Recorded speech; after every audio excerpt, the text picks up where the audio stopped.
નમસ્કાર વિદ્યાર્થી મિત્રો, સરસ્વતી કુમાર શાળા નંબર 1 શ્રેણી 8 દ્વિતીય સત્રમાં સામાજિક વિજ્ઞાનમાં પાઠ 9 આપણી અર્થવ્યવસ્થા આજે આપણે શીખવાના છીએ, જેના મુદ્દા અને સારાંશ કંઈક આ રીતે છે.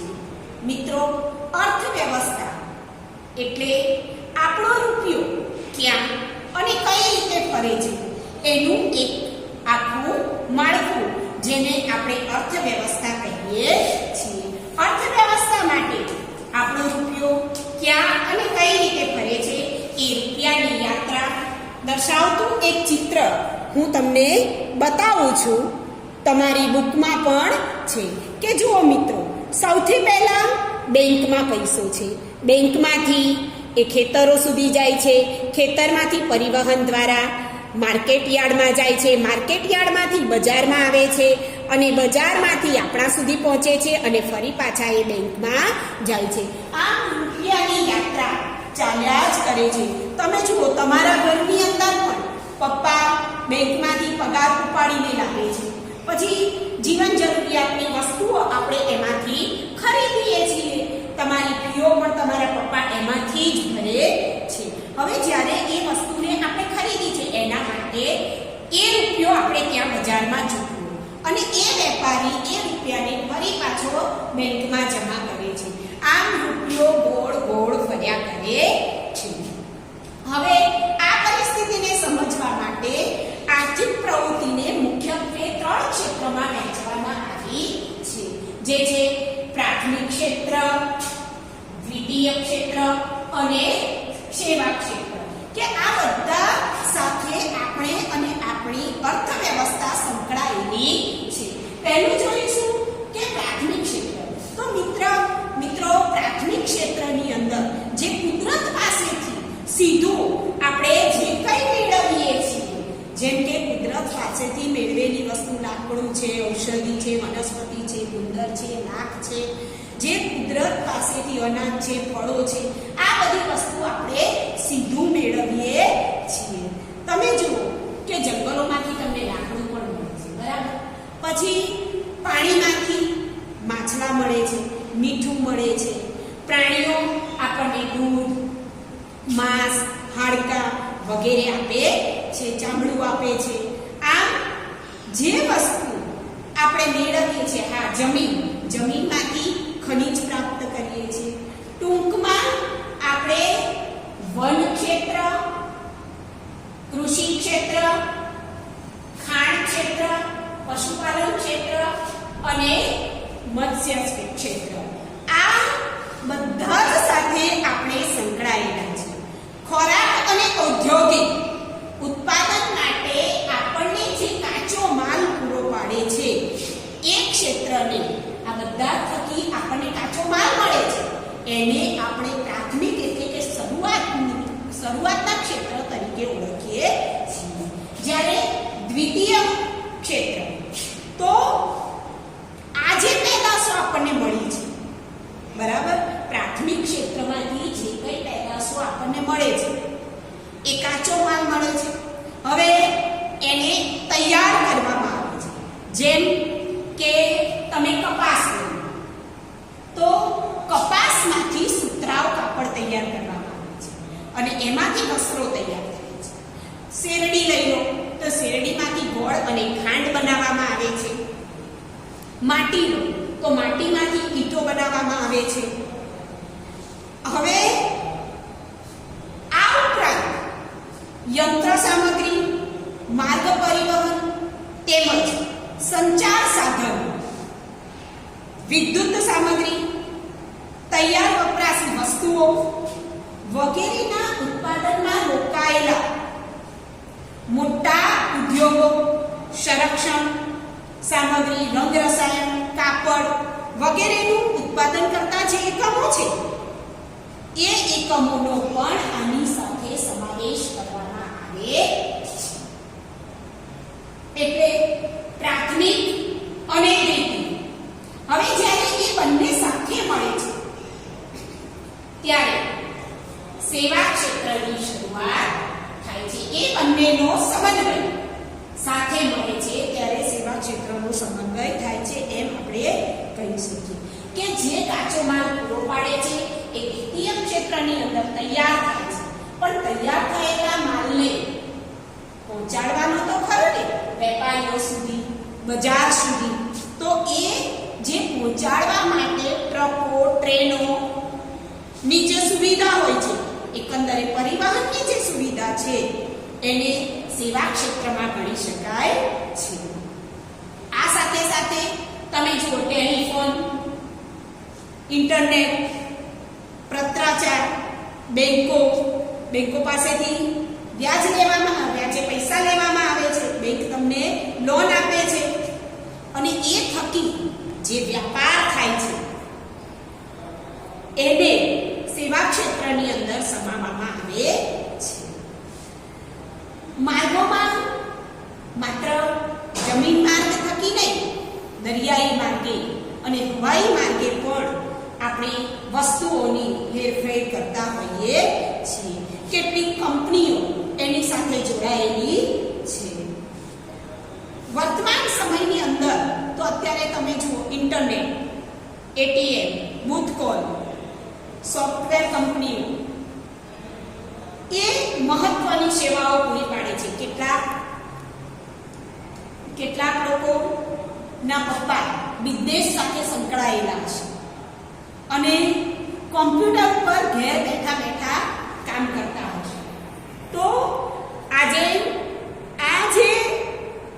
વર્તમાન સમયમાં જે આપણને સાધનો મળ્યા છે એના કારણે આપણે અર્થવ્યવસ્થા ખૂબ ઝડપથી આગળ વધી રહી છે એને આપણે સેવા ક્ષેત્રની અંદર મૂકી શકીએ હવે એના માટે કેટલીક વાર એવું બનતું હોય છે કે બજારમાંથી આવેલી વસ્તુનો ફુગાવો થાય વિરોધ થાય આવા પ્રશ્નો બને છે એના માટે મેં અહીંયા એક કોઠો દોરેલો છે કે જો આર્થિક પ્રવૃત્તિના ઉદાહરણો અસર શું થાય છે અને એ શું દર્શાવે છે એના માટેનો આ જે કોઠો છે પહેલો એક ઉદાહરણ હું તમને આપીશ કે ધારો કે ખેડૂત ખાંડની મિલને પોતાની શેરડી આપવાની ના પાડી દે છે વેચવાની ના પાડી દે છે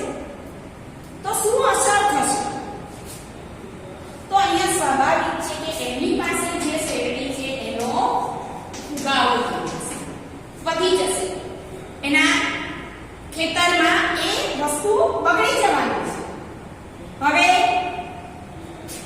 એ શું દર્શાવે છે ન આપવું તો એ દર્શાવે છે વિરોધ શું દર્શાવે છે વિરોધ કે મારે આપવું નથી એ વિરોધ દર્શાવે એવી રીતે એક બીજું ઉદાહરણ આપું કે ધારો કે કોઈ કંપની ભારતીય બજારમાંથી કપાસ ખરીદતી નથી અને વિદેશમાંથી મંગાવે છે આયાત કરે છે તો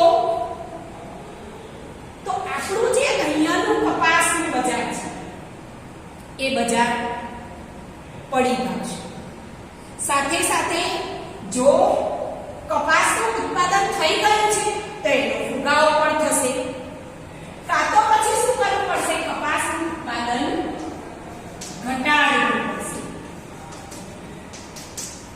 બરાબર હવે એ અહીંયા દર્શાવે છે ફુગાવો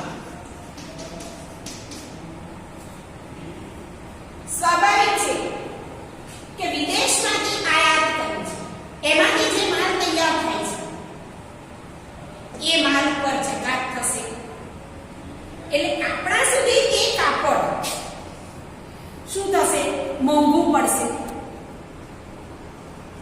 આમ ખેડૂત ટ્રેક્ટર પંપસેટ વીજળી કેટલાક ઔદ્યોગિક અને સેવા ક્ષેત્રના કામ કરવા વાળા લોકો ઘણા બધા આ પ્રવૃત્તિઓ સાથે સંકળાયેલા છે આર્થિક પ્રવૃત્તિ સાથે સંકળાયેલા છે કોઈ એક વ્યક્તિ તૂટે તો આખું બજાર તૂટે છે છે એના માટેનો કોઠો તમારી બુકમાં આપેલો છે. એ તમારે આખો પ્રવૃત્તિમાં આ રીતે પૂર્ણ કરવાનો છે. હું પછી તમને સમજાવીશ. હજુ આર્થિકીકરણની વસ્તુ આપણે જોઈએ તો એક ઉદાહરણ હું તમને સમજાવું કે ઉત્પાદનની પ્રક્રિયા કઈ રીતે આપણા દેશમાં થાય છે. તો એક ખેડૂત છે, એ ખેડૂત લોટની એક કંપની છે લોટ, તો એ ત્યાં શું કરશે 15 કિલો, 1 કિલોના 15 રૂપિયા, 1 કિલોના 15 રૂપિયા ઘઉં આ લોટની કંપનીને વેચશે. બરાબર. હવે મિલવાળો શું કરશે? એને દોડશે. જુઓ, એ જ બતાવું છું કે એકબીજા સાથે પ્રાથમિક ક્ષેત્ર, દ્વિતીય ક્ષેત્ર અને સેવા ક્ષેત્ર કઈ રીતે સંકળાયેલા છે. હવે એ મિલ વાળો આ ઘઉં લઈ અને દોડશે, લોટ તૈયાર કરશે. એ પોતે ઘઉં એને 15 રૂપિયામાં ખરીદ્યા છે. આ લોટને એ બિસ્કિટ કંપની વાળાને 20 રૂપિયાના કિલોના ભાવે લોટ વેચી દેશે. હવે આ બિસ્કિટ કંપની વાળો શું કરશે?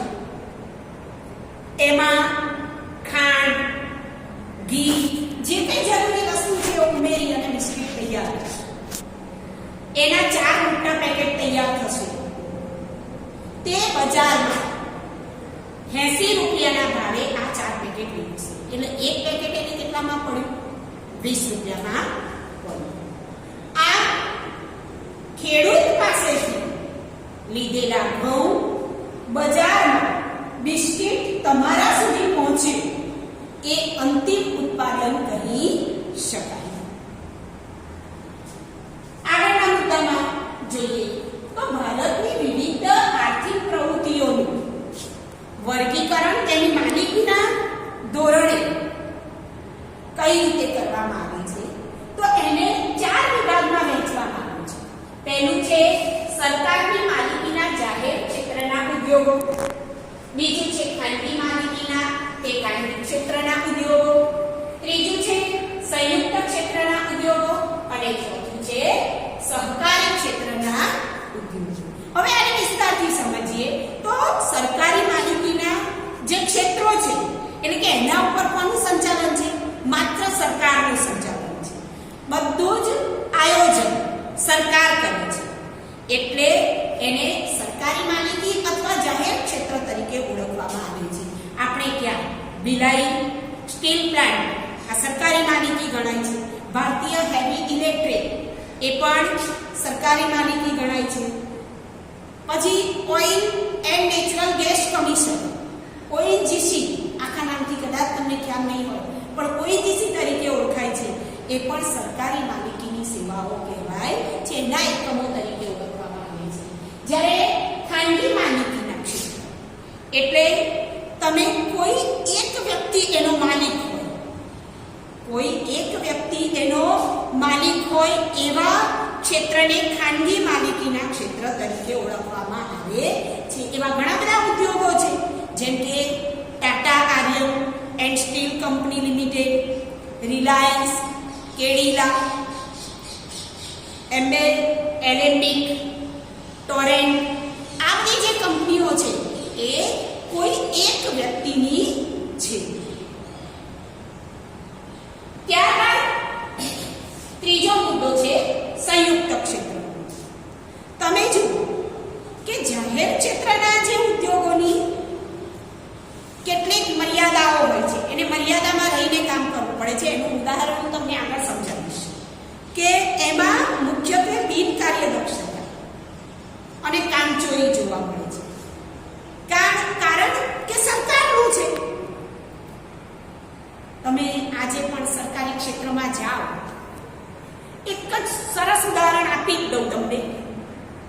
આપણે ત્યાં તમને ભણાવવામાં આવે છે, આવું મારાથી ન કહેવાય છતાં પણ કહું છું કે આપણે ત્યાં નું શિક્ષણ અને સરકારી શાળાનું શિક્ષણ, તમે બધા અહીં શા માટે આવો છો? કારણ કે અહીંયા તમને ખૂબ સારું શિક્ષણ મળે છે.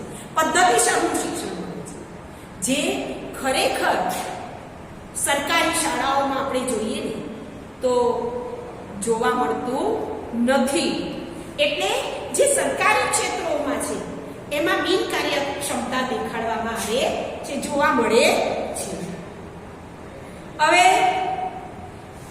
એટલે એના માટે સરકાર શું કરે તો જે ખાનગી ક્ષેત્રના નિષ્ણાતો છે ને એની મદદ, એનો સહકાર અને એને સંયુક્ત રીતે જોડી દેવામાં આવે.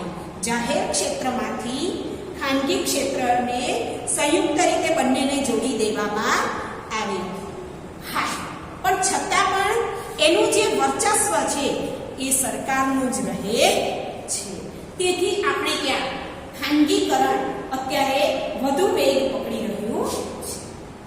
ચોથું ક્ષેત્ર છે એ સહકારી ક્ષેત્ર, કે દેશની અંદર દરેક વ્યક્તિ એટલી બધી સક્ષમ નથી કે પોતાની માલિકીના ક્ષેત્રો સ્થાપી શકે, પોતે એકલા ઉદ્યોગો સ્થાપી શકે. એટલે વ્યક્તિગત રીતે જ્યારે વ્યક્તિ ઉદ્યોગ ન સ્થાપી શકે ત્યારે એ શું કરે છે, એક જૂથ તૈયાર કરે છે. કેટલા લોકોનું એક જૂથ, એક સંગઠન તૈયાર કરે છે, એક મંડળી તૈયાર કરે છે, એક સંઘ બનાવે છે અને પોતાનું જે ઉત્પાદન કે વેચાણ છે આ સંગઠન દ્વારા, આ સંઘ દ્વારા એ કરે છે. એ રીતે જે કરવામાં આવે છે એવા ક્ષેત્રને સહકારી ક્ષેત્ર તરીકે આપણે ઓળખીએ છીએ. આપણે ત્યાં ગામડાઓમાં દૂધ મંડળી ચાલે છે. શું તમે અહીંયા ક્યાંય તબેલો જોયો છે ભેંસોનો? ના, નથી આપણને જોવા મળતું. આ બધું ક્યાં છે? ગામડામાં છે. તો ગામડામાં જે પોતાના ગાય ભેંસોને દોઈ અને દૂધ એકત્રિત કરે છે એ આવી સહકારી ક્ષેત્રના ઉદ્યોગો જેને કહીએ છીએ કે દૂધ મંડળી ત્યાં જે ચાલે છે એમાં એને ભરે છે, પોતાનું દૂધ ભરે છે અને એ દૂધ આપણા સુધી પહોંચે છે. એવી રીતે ખાંડના કારખાનાઓમાં પણ આ રીતે કામ થતું હોય છે. હવે હું તમને એક વસ્તુ સમજાવું કે સરકારી ખાતામાં અને ખાનગી ક્ષેત્રમાં, એટલે કે સંગઠિત અને અસંગઠિત બે ક્ષેત્રોની અહીં શરૂઆત છે. કે કાંતા એક કાર્યાલયની અંદર કામ કરે છે, આ સંગઠિત કાર્ય છે, બરાબર.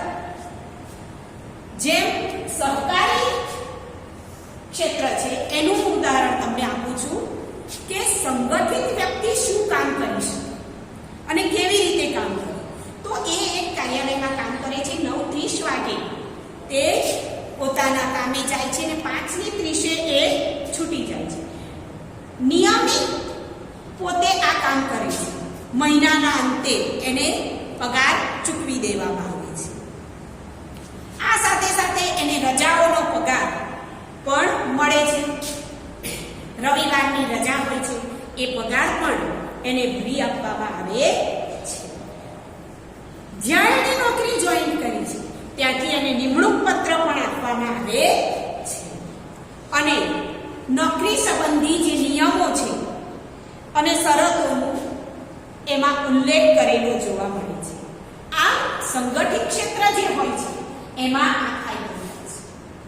પણ ખાનગીકરણ એટલે કે અસંગઠિત ક્ષેત્ર જે છે એનું એક ઉદાહરણ આપું તો કમલ નામનો એક છોકરો એ આ કાંતાના પડોશમાં જ રહે છે. એ નજીકની એક કરિયાણાની દુકાન છે ત્યાં પોતે કામ કરે છે. એને દૈનિક મજૂરી મળે છે. રોજ જાય અને રોજ ઉપર એ કામ કરે છે.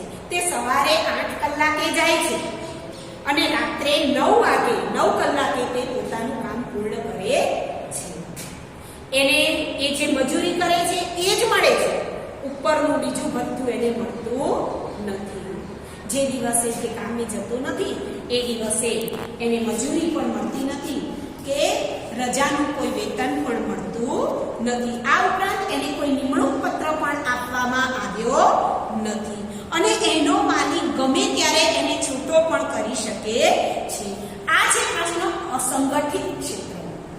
એટલે મિત્રો સંગઠિત ક્ષેત્રમાં આપણને ઘણો બધો ફાયદો થતો જોવા મળે છે. હવે એની સાથે સંકળાયેલું આર્થિક ઉદારીકરણ એ મુદ્દો આપણે જોઈએ તો વિશ્વની સાથે આપણે ચાલવાનું છે, વિશ્વના પ્રવાહમાં ભળવાનું છે અને વિશ્વની સાથે ચાલવા અને વિશ્વના પ્રવાહમાં ભળવા માટે ભારત દેશને વિકસિત બનાવવા ભારત સરકારે પોતાની આર્થિક નીતિઓમાં કેટલાક ફેરફારો કર્યા છે. એ અનુસાર 1991 ની અંદર એક ઉદાર નીતિ તૈયાર કરવામાં આવી. હવે આ ઉદાર નીતિને અનુસાર ઉદ્યોગ, વેપાર અને ધંધાને લગતા કેટલાક જે નિયંત્રણો હતા એના ઉપરના એ આપણી સરકારે દૂર કર્યા છે. કરવેરા ઘટાડ્યા છે, વસ્તુની આયાત નિકાસમાં છૂટછાટ આપી છે, નવા ઉદ્યોગો સ્થાપવા માટે લોનો આપવામાં આવે છે. હવે એના લીધે શું થયું છે તો ભારત વિશ્વના દેશોની અંદર વેપાર ધંધા કરવા લાગ્યો છે અને ઉદ્યોગોની બાબતમાં એક બન્યું છે અને ભારતના જે ઉદ્યોગ ધંધા છે એ ખૂબ વિકાસ થવા લાગ્યા છે. આ હતી આર્થિકીકરણ કે જે સરકારે આપણને મદદ કરી છે. હવે જોઈએ ખાનગીકરણ. તો આઝાદી પછી કેન્દ્ર સરકારે જે જાહેર સાહસો હતા એ સાહસો શરૂ કર્યા, પણ સમય જતા શું થયું તો એ સાહસોમાં એ ઉદ્યોગોમાં ખોટ આવવા લાગી, નફો ઘટવા લાગ્યો અને એ એકમો બીમાર પડ્યા એટલે કે બંધ થઈ ગયા અને એની અસર અર્થતંત્ર ઉપર જોવા મળી. અર્થતંત્ર ખોરવાયું. હવે આ વખતે કામદારો એકત્રિત હતા પણ ઉદ્યોગો નુકસાનમાં જતા હતા. બીજું, વિશ્વમાં ગુણવત્તાની બોલબાલા થવા લાગી હતી. સારી વસ્તુ જોઈતી હતી. એના લેવલે જે ખાનગી સાહસો હતા એ વધુ ને વધુ પ્રગતિ કરવા લાગ્યા, નફો મેળવવા લાગ્યા. આ બધી પરિસ્થિતિને આપણે ખાનગીકરણને પ્રોત્સાહન આપ્યું. આ પરિસ્થિતિના લીધે જે નુકસાન થતું હતું એના લીધે ખાનગીકરણને પ્રોત્સાહન મળ્યું. એટલે સરકારે જાહેર સાહસોને ખસેડી અને એને ખાનગીકરણ સાથે ભેળવી દીધા અને આમ ખાનગીકરણ વિકાસ પામ્યું. જ્યારે ત્રીજો મુદ્દો છે વૈશ્વિકીકરણ. અહીંયા છે વૈશ્વિકીકરણ. આ વૈશ્વિકીકરણ એટલે વિશ્વનું એક થવું. સમગ્ર વિશ્વ સાથેનો સંબંધ. આપણે અન્ય દેશો સાથે હવે ખૂબ સરળતાથી વેપાર ધંધા કરવા લાગ્યા છે અને એ વૈશ્વિકરણને કારણે આપણે એકબીજા સાથે નિકટ આવ્યા છે. આપણા બજારોમાં ઉત્પાદનમાં એકીકરણ થવા લાગ્યું છે. એકબીજા દેશો વચ્ચે પરસ્પર સંબંધો કેળવવા લાગ્યા છે. આ જે પ્રક્રિયા છે એને વૈશ્વિકરણ તરીકે ઓળખવામાં આવે છે. સાથે સાથે મિત્રો, માહિતી તકનીકી માં અભૂતપૂર્વ પ્રગતિ જોવા મળે છે. આપણે ત્યાં ઇન્ફોર્મેશન ટેકનોલોજી, આ માહિતી તકનીક ટેકનોલોજી તરીકે ઓળખીએ છીએ. અને એનો વિકાસ થયો છે. લોકો ઇન્ટરનેટ દ્વારા ઘણી બધી માહિતી એકત્રિત કરી શકે છે અને વિશ્વ સાથે વ્યાપાર કરી શકે છે, જેને વિશ્વ વ્યાપાર સંગઠન તરીકે ઓળખી શકાય. આ વિશ્વ વ્યાપાર સંગઠનની સ્થાપના ઈસવીસન 1995માં કરવામાં આવી હતી. આ થઈ મિત્રો આપણી આર્થિક વ્યવસ્થાની વાત. હવે જ્યારે વૈશ્વિકરણ, વિશ્વ એક થયું, વ્યાપાર સાથે થવા લાગ્યો, તો એનાથી આપણને શું અસર જોવા મળે છે? તો સારી અને માઠી બંને અસરો મિત્રો જોવા મળે છે. માહિતી ટેકનોલોજીને કારણે, આજે માહિતી ટેકનોલોજી છે એના કારણે શું થયું? તો રોજગારીની તકો ઊભી થઈ. એટલે લોકોને રોજગાર મળવા લાગ્યો. Phone, fax, mobile, email, internet, video conference જેવા સાધનોથી માહિતી ઓછા ખર્ચે અને ઝડપથી પ્રાપ્ત થતા દેશનો આર્થિક વિકાસ વધ્યો. બહુરાષ્ટ્રીય જે કંપનીઓ હતી એમણે યજમાન દેશો સાથે સંપર્ક કર્યો. હવે અહીંયા હું તમને સમજાવું કે યજમાન દેશ કઈ રીતે? તો વિદેશની એક કંપની છે જેનું નામ છે ફોર્ડ મોટર્સ. આ કંપનીએ ભારતની અંદર પોતાની કારના યંત્રો તૈયાર કરવાની શરૂઆત કરી. તો ભારત છે વિદેશી કંપની, ભારતમાં એણે પોતાના યંત્રો તૈયાર કરવા માટે એક જગ્યા ખરીદી. તો ભારત એ યજમાન દેશ બન્યો મિત્રો. હવે એવું નથી કે જે યંત્રો તૈયાર કરે છે એ માત્ર પોતાના દેશ માટે કે માત્ર ભારત માટે, એ બીજા દેશો સાથે પણ આ યંત્રોનું વેચાણ કરે છે અને એમાંથી જે બેનિફિટ થાય છે એનો ફાયદો ભારતને એટલે કે યજમાન દેશને મળે છે. આવી રીતે આપણા દેશમાં Tata motors, Infosys, Asian pants, Parle આ બધી કંપનીઓ આંતરરાષ્ટ્રીય સ્તરે પોતાનું વેચાણ કરે છે. આજે તીવ્ર સ્પર્ધા ચાલી, એમાં માલ સામાનની ગુણવત્તા લોકો જોવે છે. દરેક એવું વિચારે કે ઓછી કિંમતે આપણને સારું મળી રહે, ગ્રાહકો એ તરફ વળે છે. એનું ઉદાહરણ આપું તો ભારતની અંદર ચીને વેપાર શરૂ કર્યો. તો આજે તમે જુઓ કે ચીન પોતાના રમકડા ભારતના બજારમાં મૂક્યા, તો એ રમકડા ગુણવત્તાવાળા સાબિત થયા અને ઓછી કિંમતે મળતા હતા. એના લીધે શું થયું? ભારતનું જે રમકડાનું બજાર હતું એ પડી ગયું. એ વેપારીઓ બેકાર બન્યા, એમને નુકસાન થયું. એટલે ઘણીવાર આ વિશ્વ વ્યાપારને લીધે આપણા જે નાના ઉદ્યોગો છે, લઘુ ઉદ્યોગો છે, એને નુકસાન થાય છે. આમ આપણી આ અર્થવ્યવસ્થા તમને મેં અહીં સમજાવી કે આપણો રૂપિયો ક્યાં અને કઈ રીતે ફરે છે મિત્રો. બરાબર? એ તમે જોયું. હવે અહીંયા આપણો પાઠ પૂરો થાય છે એટલે એનું સ્વાધ્યાય તો તમારે કરવાનું છે. સાથે સાથે આ પહેલા સ્ક્રીનશોટ પાડી લેજો મિત્રો.